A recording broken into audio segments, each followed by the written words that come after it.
एक राज्य में माधव नाम का एक गरीब कुम्हार अपनी पत्नी लीला के साथ रहा करता था। उन दोनों की कोई संतान नहीं थी, लेकिन उन्हें भगवान से कोई शिकायत नहीं थी। वे इसे अपना भाग्य समझकर अपना जीवन जी रहे थे। माधव मिट्टी के बर्तन और खिलौने बनाकर उन्हें बाजार में बेचा करता था, जिससे उसकी थोड़ी बहुत आमदनी हो जाती थी।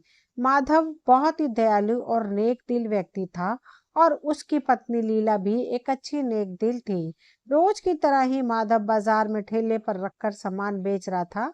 मिट्टी के खिलौने ले लो, मिट्टी के बर्तन ले लो, मटके ले लो। तभी वहां एक औरत आती है। अरे भैया, ये मटका कितने का दिया? माधव ने कहा, 40 रुपए का है बहन जी। हाँ ठीक है भैया, लाओ दे दो। माधव उस औरत को वो मटका दे देता है, और तभी उस औरत के साथ आए एक छोटे बच्चे की नजर खिलौने पर पड़ जाती है। माँ माँ, मुझे वो खिलौना चाहिए। बेटा अभी नहीं, बाद में लेना। नहीं माँ, अभी दिला दो ना।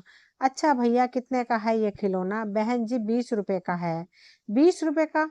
अरे बहुत महंगा है यह तो, इतने तो पैसे भी नहीं है मेरे पास। माँ, मुझे यही चाहिए, नहीं तो मैं आपसे कभी बात नहीं करूंगा। देखो, जिद मत करो, अगली बार आऊंगी तब ले आऊंगी यह खिलौना। अभी घर चलो। तभी खिलौना न मिलने पर वह बच्चा रोने लगता है, और यह देखकर माधव का दिल पिघल जाता है। वह खिलौना उस बच्चे को देते हुए कहता है, यह लो बेटा, तुम ये खिलौना ले लो। यह मेरी तरफ से तुम्हारे लिए उपहार है। अरे ये क्या कर रहे हो भैया? ऐसे तो यह और जिद्दी बन जाएगा। माधव बोला, अरे बहन जी, अब बच्चे जिद नहीं करेंगे तो कौन करेगा? रख लीजिए ये खिलौना। और वैसे भी भगवान ने मुझे तो कोई संतान नहीं दी है। सबके बच्चे मेरे बच्चे जैसे ही हैं। भगवान ने चाहा तो आपके घर भी जरूर बच्चा आएगा। इतना कहकर वो औरत वहां से चली गई। शाम होते ही माधव अपनी दुकान समेटकर घर वापस आ रहा था कि तभी उसने देखा कि पड़ोस में रहने वाली उर्मिला लीला से कुछ बातें कर रही है। अरे लीला, ये लो लड्डू खा। मेरी बेटी का बेटा हुआ है, मैं तो नानी बन गई अब। लीला बोली, अरे वाह, बधाई हो उर्मिला बहन। उर्मिला बोली, अरे लीला, तेरी किस्मत कैसी है। अगर तुझे आज बच्चा होता तो उसका ब्याह हो चुका होता, तू भी दादी या नानी बन गई होती। लीला बोली, अब क्या कर सकते हैं, भगवान ने किस्मत में जो लिखा है वही होगा। उर्मिला बोली, हाँ सही कहा। अच्छा, अब मैं चलती हूँ। उर्मिला वहां से चली गई, और लीला अपने घर में आ गई। माधव भी अपना ठेला एक तरफ रख के घर आ गया, और लीला को परेशान देखकर बोला, क्या बात है भाग्यवान? उर्मिला भाभी की बातों का बुरा लग गया क्या? लीला ने कहा, अब किसी की बातों का बुरा नहीं लगता है मुझे। मुझे अब किसी से कोई उम्मीद भी नहीं है। माधव बोला, दिल छोटा मत करो, भगवान पर भरोसा रखो। लीला बोली, भगवान पर भरोसा करके ही तो जी रही हूँ। चलिए आप हाथ मुंह धो लीजिए, मैं आपको खाना देती हूँ। माधव बोला, हाँ हाँ, बहुत भूख लगी है। और फिर माधव खाना खाने बैठ जाता है। अरे वाह लीला, तुम्हारे हाथों में तो जादू है, कितना स्वादिष्ट खाना बनाया है। मजा ही आ गया। लीला माधव की बात सुन मुस्कुरा देती है। माधव फिर बोला, मिट्टी खत्म हो गई है, अब कल सुबह मैं जल्दी नदी के पास जाऊंगा और मिट्टी खोद लाऊंगा। ठीक है। फिर अगले दिन सुबह माधव जल्दी उठ गया और नदी के पास मिट्टी खोदने पहुंच गया। अरे वाह, सुबह सुबह नदी कितनी शांत लगती है। ये मिट्टी भी कितनी अच्छी है यहाँ की। चलो अब जल्दी से मिट्टी खोद लेता हूँ, घर जाकर सामान भी बनाना है। माधव मिट्टी खोदने लगता है कि तभी उसके मन में एक विचार आता है, ये मिट्टी सच में बहुत अच्छी है, क्यों ना इससे लीला के लिए कुछ बनाऊं, वो भी खुश हो जाएगी। ऐसा सोचकर माधव नदी के पास ही बैठकर मिट्टी से कुछ बनाने लगता है, और देखते ही देखते वह एक सुंदर सा मिट्टी का पुतला तैयार कर देता है। अरे वाह, कितनी सुंदर गुड़िया है। अच्छा, इसे यहाँ पर सूखने देता हूँ, कल सुबह उठा ले जाऊंगा। माधव वह पुतला वहीं छोड़कर मिट्टी लेकर अपने घर लौट आता है, और घर लौटकर बर्तन बनाकर वह बाजार में चला जाता है। लीला अपने घर में खाना बना रही थी, तभी उसके दरवाजे पर दस्तक हुई। लीला ने पूछा, कौन है? आवाज आई, मैं हूँ माँ। लीला हैरान हो गई और सोचने लगी, अरे माँ, मुझे माँ कौन बुला रहा है? फिर आवाज आई, माँ मुझे बहुत भूख लगी है। लीला दरवाजा जाकर देखती है कि एक छोटी सी बच्ची खड़ी रो रही है। अरे तुम कौन हो? तुम्हारी माँ कहाँ है, और तुम मुझे माँ क्यों कह रही हो? बच्ची बोली, आप ही तो मेरी माँ हैं, अब मुझे खाना खिला दो माँ। उस बच्ची को देखकर लीला का दिल भर आता है। कितनी प्यारी बच्ची है, लगता है अपना रास्ता भटक गई है। इसे खाना दे देती हूँ। इसकी माँ भी इसे ढूंढते हुए आ ही जाएगी। ठीक है बेटा, आओ मैं तुम्हें खाना खिला दूँ। लीला उस बच्ची को खाना खिलाती है और उसकी माँ के आने का इंतजार करने लगती है। शाम होते ही माधव भी घर लौट आता है और घर में बच्ची को देखकर लीला से बोला, अरे भाग्यवान, ये बच्ची किसकी है? लीला बोली, अजी ये पता नहीं किसकी बच्ची है, सुबह से यही है और अभी तक इसकी माँ नहीं आई है। माधव उस बच्ची से पूछने लगा, अरे बेटा, तुम कौन हो और तुम्हारे माता पिता कहाँ हैं? अरे पिताजी, आप ही तो मेरे पिता हैं और यह मेरी माँ। आपने ही तो मुझे बनाया है। अरे मैंने बनाया है? लेकिन कब? आज सुबह ही, जब आप नदी पर मिट्टी खोदने आए थे, तब आपने मुझे बनाया था। अरे हाँ हाँ, मैंने बनाया तो था, लेकिन तुम तो मिट्टी के थे ना, तुम इंसान कैसे बन गई? मैं तो मिट्टी की ही थी, लेकिन आपके जाने के बाद मेरे पास एक साधु आए और बोले, अरे वाह, कितनी सुंदर मूर्ति है, ऐसा लगता है जैसे अभी बोल पड़ेगी। मेरे पास इतनी शक्तियां हैं, इसमें जान डाल देता हूँ। इसी बहाने मेरी शक्तियों की परीक्षा भी हो जाएगी। साधु ने कुछ मंत्र पढ़े और इस मिट्टी की गुड़िया को जिंदा कर दिया। अरे वाह, मेरी शक्तियां तो सच में कमाल की हैं। अब मैं चलता हूँ। आप कहाँ जा रहे हैं साधु बाबा? मैं अपनी तपस्या में लीन होने जा रहा हूँ। आपने मुझे जीवन दान दिया है। अब आप मुझे यह तो बताएं कि मैं कहाँ जाऊं? क्या मैं आपके साथ चलूं? अब मैं तुम्हें अपने साथ नहीं ले जा सकता। मेरे पास घर नहीं है और ना ही मैं तुम्हारा ध्यान रख पाऊंगा। तुम अपने घर जाओ। मैं अपने घर कैसे जाऊं? तुम्हें जिसने बनाया है वही तुम्हारे माता पिता हैं। तुम उनके ही घर जाओ। भगवान की भी यही मर्जी है। ठीक है, मैं उनके यहाँ ही जाऊंगी। और मैं अपने घर पहुंच गई और साधु अपने रास्ते निकल गए। माधव बच्ची की बात सुनकर आश्चर्यचकित हो गया। इसका मतलब लीला साधु महाराज की कृपा से ही आज हमारे घर बच्ची आई है। भगवान ने हमारी सुन ली। आज से ये हमारी बच्ची हमारे आंखों का तारा है और इसका नाम भी तारा है। लीला भी बहुत खुश हो गई। हाँ, अब तो मैंने भी मान लिया कि यह मेरी बच्ची तारा है। माधव और लीला ने तारा को अपना लिया और हंसी खुशी अपना जीवन व्यतीत करने लगे। दिन बीतने के साथ तारा भी बड़ी होने लगी थी और वो सुंदरता में भी किसी से कम नहीं थी। वे अपने पिता के साथ मटके बनाने का काम करती थी और बाजार में बेचने जाया करती थी। उसकी सुंदरता के चर्चे राज्य में भी होते थे। एक दिन महल में राजा और मंत्री अपने राज्य का हाल जानने के लिए वेश बदलकर घूमने निकले। मंत्री जी, लगता है राज्य में सब कुछ सही चल रहा है। हाँ महाराज, आजकल राज्य में शांति है। अरे मंत्री जी, वहां पर भीड़ क्यों लगी हुई है? पता नहीं महाराज, आइए चलकर देखते हैं। महाराज और मंत्री जी ने भीड़ के पास जाकर देखा तो वहां पर तारा ही मटकी बेच रही थी। महाराज तारा को देखकर उस पर मोहित हो गए। वह भीड़ से अलग आकर मंत्री जी से बोले, मंत्री जी, ये लड़की कौन है?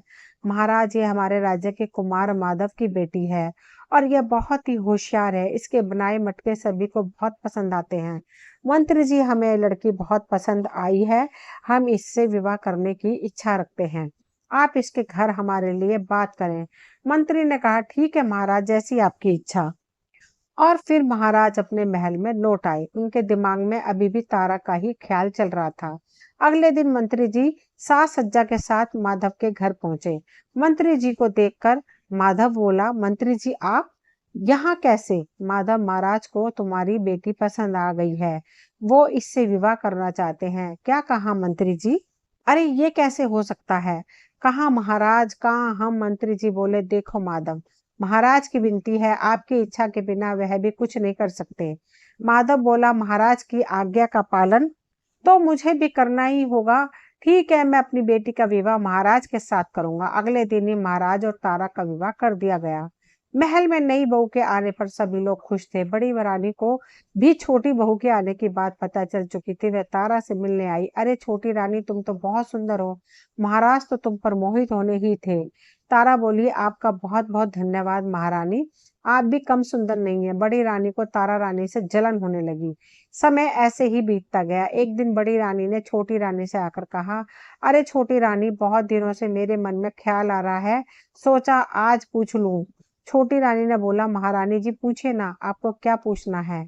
एक बात बताओ कि तुम तो सामान्य लोगों की तरह पैदा भी नहीं हुई हो, तुम तो मिट्टी के पुतले से बनी हो, तो फिर क्या तुम सामान्य लोगों की तरह मरोगी भी नहीं? छोटी रानी बोली, नहीं ऐसा तो नहीं है। बड़ी रानी ने कहा, तो कैसा है? तुम्हारी जान कहाँ है? छोटी रानी बोली, मेरी जान कहाँ है ये तो मैं आपको नहीं बता सकती, वरना मुझे खतरा हो सकता है। बड़ी रानी बोली, अरे तुम्हें मुझ पर भरोसा नहीं है क्या? नहीं नहीं, ऐसा नहीं है, अब बस मैं आपको नहीं बता सकती। अच्छा ठीक है, जैसी तुम्हारी मर्जी। इतना बोलकर बड़ी रानी वहां से चली गई और अपने कमरे में आ गई। तभी बड़ी रानी की दासी ये वहां आती है। क्या बात है महारानी जी, आप इतना परेशान क्यों हैं? महारानी बोली, महाराज छोटी रानी की तरफ कुछ ज्यादा ही झुक गए हैं। जब से उनके बच्चे होने की खबर मिली है, मेरे पास तो वे आते ही नहीं हैं। दासी बोली, अब क्या कर सकते हैं महारानी जी? वैसे मेरे पास एक योजना है, अगर वैसे काम हो सके तो आपका काम आसान हो जाएगा। क्या योजना है? अगर आपको पता चल जाए कि छोटी रानी की जान कहाँ है तो आप जो चाहे वो कर सकती हैं। वही तो मैं उससे पूछने गई थी, उसने मुझसे कुछ बताया ही नहीं। आप भी बहुत भोली हैं, भला कोई क्यों बताएगा कि उसकी जान कहाँ है? तो फिर मैं क्या करूं? आप चिंता ना करें, मैं सब पता लगा लूंगी। बड़ी रानी दासी की बात सुनकर खुश हो गई। दासी अपना वेश बदलकर कुमार माधव की पत्नी के पास पहुंची। अरे लीला, कैसी हो? लीला बोली, आप कौन है, कहाँ से आई? अरे मैं महल से आई हूँ, आपकी बेटी के साथ ही रहती हूँ, महाराज की माँ जैसी हूँ। अच्छा अच्छा, आप आइए ना, बैठिए ना। बहू ने महल में इतना काम संभाल लिया है कि अब तो मुझे आराम है। आपकी बेटी सुंदर होने के साथ साथ गुणवान भी है, बस भगवान की कृपा है। अच्छा यह बताओ कि तुम्हारी बेटी, इसे तुमने तो जन्म दे दिया, तो फिर इसकी मृत्यु भी आम लोगों की तरह नहीं होगी? लीला बोली, हाँ ऐसा तो है। दासी बोली, फिर क्या बात है? लीला ने कहा, बात तो ऐसी है कि मैं किसी को बता नहीं सकती। अरे मैं तो आपकी बेटी के साथ ही रहती हूँ, और अगर मुझे पता होगा ना तो मैं उसकी रक्षा कर सकती हूँ और ध्यान रख सकती हूँ।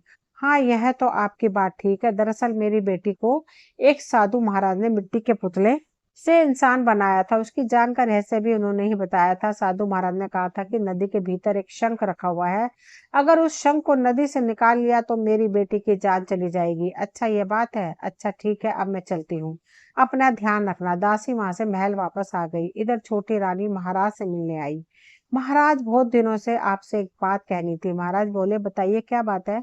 महाराज, जब मैं मर जाऊं तो आप मुझे जंगल में नदी के पास एक छिपी हुई गुफा है, उसमें छोड़ देना। अरे लेकिन आप ये कैसी बातें कर रही हैं? ऐसे शब्द अपने मुंह से मत निकालिए। नहीं महाराज, आप मेरी बात पर गौर कीजिए, मैं बस आपको बता रही हूँ। और ठीक है, हमने आपकी बात सुन ली। इधर बड़ी रानी को छोटी रानी का मौत का रहस्य पता चल चुका था, लेकिन वह सही समय का इंतजार कर रही थी। दिन गुजरते रहे और छोटी रानी ने एक सुंदर से पुत्र को जन्म दिया। महाराज बहुत खुशी और कहने लगे, हमारे राज्य का उत्तराधिकारी आ गया, हमारा राजकुमार आ गया। छोटी रानी, आपका बहुत बहुत धन्यवाद महाराज, ये सब तो भगवान की कृपा है। पुत्र का जन्म होने पर बड़ी रानी जल भुनकर राख हो गई। उसने अपनी दासी को बुलाया और उससे कहा, आओ, वह अब समय आ गया है जिस काम को तुम्हें करना है। दासी महल से चली गई और उसने एक गोताखोर को पैसे दिए और नदी में से वह शंख निकलवा लिया। शंख के निकलते ही छोटी रानी का शरीर ठंडा हो गया और वह मूर्छित हो गई। महारानी के मूर्छित होने पर महल में हलचल होने लगी और महाराज छोटी रानी के पास पहुंचे और बोले, मंत्री जी, बिना किसी को खबर लगे महारानी को नदी के पास ही गुफा में रखवा दो। लेकिन महाराज, अब तो रानी के प्राण जा चुके हैं। यह महारानी की आखिरी इच्छा थी। आप ऐसा करें, ठीक है, जैसी आपकी इच्छा। छोटी रानी को गुफा में रखवा दिया गया और बड़ी रानी अब बहुत खुश रहने लगी। उसने वो शंख अपने मंदिर में रख दिया। छोटी रानी के जाने के बाद से महाराज बहुत उदास रहने लगे। वह एक दिन गुफा में पहुंचे, उन्होंने देखा कि छोटी रानी अब एक मिट्टी की मूर्ति में बदल चुकी है। वे दुखी होकर वापस लौटने लगे कि तभी साधु महाराज वहां पर आ गए और महाराज से बोले, राजन, आप यहाँ क्या कर रहे हैं? साधु बाबा, मेरे जीवन की सारी खुशियां मिट्टी में बदल चुकी हैं, मैं अब बहुत परेशान हूँ, मेरे पास कुछ नहीं बचा है। साधु ने पूछा, क्या बात है राजन? फिर महाराज ने साधु को सारी बात बता दी। साधु ने नदी के जल को हाथ में लिया और अपनी आंख बंद कर ली और कहा, तुम्हारे महल की ही एक दासी ने, जिसके हाथ पर जलने का निशान है, उसने वह शंख उठाया है जिनमें महारानी की जान है। वह शंख महल में ही कहीं है, उसे वापस नदी में डालो, महारानी ठीक हो जाएगी। महाराज वापस अपने महल लौट आए और अपने मंत्री से कहा, मंत्री जी, जैसा कि हमें साधु महाराज ने बताया है, आप पता लगाइए कि ऐसी कौन सी दासी है जिसके हाथ में जलने का निशान है, उसे हमारे पास पेश कीजिए। मंत्री ने कहा, क्या बात है महाराज, गुफा से आने के बाद आप बदले हुए से लग रहे हैं। हमने जैसा कहा है वैसा किया जाए। जी जैसी आपकी इच्छा। महाराज ने मंत्री को उस दासी की पहचान बताकर पता करने के लिए कहा। मंत्री जी ने उसी दासी को पकड़ लिया और उसे महाराज के सामने पेश किया गया। महाराज ने दासी की गर्दन पर तलवार रख दी और कहा, नदी में से शंख तुमने निकाला? दासी डर के मारे कांपने लगी। महाराज मुझे माफ कर दीजिए, मुझे कुछ नहीं पता। मैंने तो तुमसे यह नहीं कहा कि तुमने कुछ किया है। मैंने तो तुमसे बस शंख के बारे में पूछा था। तुमने यह शंख तुमने निकाला या नहीं? महाराज मैंने यह सब बड़ी रानी के कहने पर किया था। इसमें मेरी कोई गलती नहीं है, मुझे माफ कर दीजिए। महाराज क्रोधित हो जाते हैं और कहते हैं, मंत्री जी इसे कैद खाने में डाल दीजिए। और उस दासी को कैद खाने में डाल दिया गया। और अगले दिन महाराज बड़ी रानी से मिलने पहुंचे। महाराज आप तो बड़े दिन बाद आए। हाँ, अब छोटी रानी नहीं है, हमारा मन नहीं लग रहा था, फिर आपकी याद आ गई, हम आपके पास आ गए। बड़ी रानी बोली, अच्छा किया महाराज। महाराज बोले, आपका मंदिर बहुत सुंदर सा लग रहा है। हाँ, आपका बहुत बहुत धन्यवाद। अरे शंख कहाँ से आया? यह तो बहुत सुंदर है। क्या हम इसे ले लें? महाराज हम उससे अच्छा शंख आपके लिए मंगा देंगे। नहीं रानी जी, हमें तो यही शंख पसंद आ रहा है। अब तो यही चाहिए, आपसे यही एक चीज तो हम मांग रहे हैं। नहीं महाराज, या नहीं, आपको हम यह नहीं दे सकते। महारानी जी हमें चाहिए, अब यही चाहिए, हम यह ले जा रहे हैं। नहीं, आप यह नहीं ले जा सकते, नहीं ले जा सकते। महाराज थोड़े से गुस्से में बोले। परंतु क्यों महारानी? बड़ी रानी से जल्दबाजी में उनके मुंह से निकल गया, क्योंकि इसमें छोटी रानी की जान है। महाराज ये सुनकर बोले, क्या कहा आपने? कुछ नहीं महाराज, कुछ नहीं, सच सच बताओ महारानी, या फिर हमारे पास और भी तरीके हैं। महाराज महाराज मुझे माफ कर दीजिए, मेरी वजह से छोटी रानी की जान चली गई। महाराज मैं ईर्ष्या से अंधी हो गई थी। महाराज मुझे माफ कर दीजिए। महाराज महाराज क्रोधित भरे स्वर में बोले, मंत्री जी अंदर आइए और सैनिकों को भेजकर बड़ी रानी को बंदी बना लीजिए। महाराज ने आगे बढ़कर वह शंख उठा लिया और वहां से चले गए। बड़ी रानी को कैद कर लिया गया और महाराज ने नदी के पास आकर वह शंख नदी में छोड़ दिया। नदी में शंख जाते ही गुफा में से छोटी रानी बाहर आ गई। तारा रानी अब ठीक हो गई।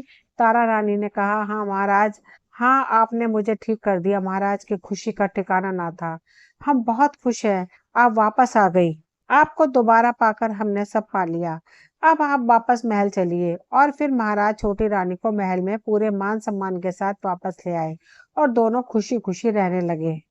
दोस्तों आज की कहानी यहीं तक थी। मुझे उम्मीद है आप सभी को ये कहानी पसंद आई होगी। अगर कहानी पसंद आई हो तो प्लीज चैनल को सब्सक्राइब करें, वीडियो को लाइक शेयर करें, कमेंट करें। मिलती हूँ अगली कोई नई कहानी लेकर। कहानी सुनने के लिए आप सभी का तहे दिल से शुक्रिया।